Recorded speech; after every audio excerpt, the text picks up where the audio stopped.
pinipilahan dito. Yan.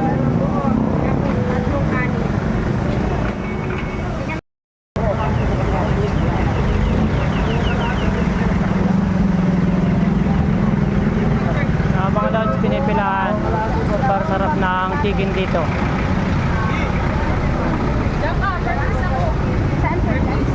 Pinipilahan yan. Dahil mga nakapila. Nakapila po kaya.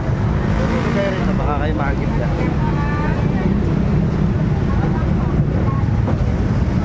Yan dito ba po?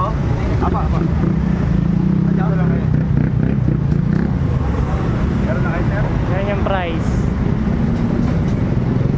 Yung presyo. Mga chicken. Waiting tayo, ano?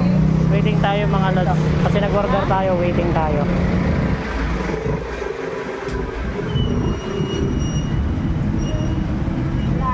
Pinipilahan.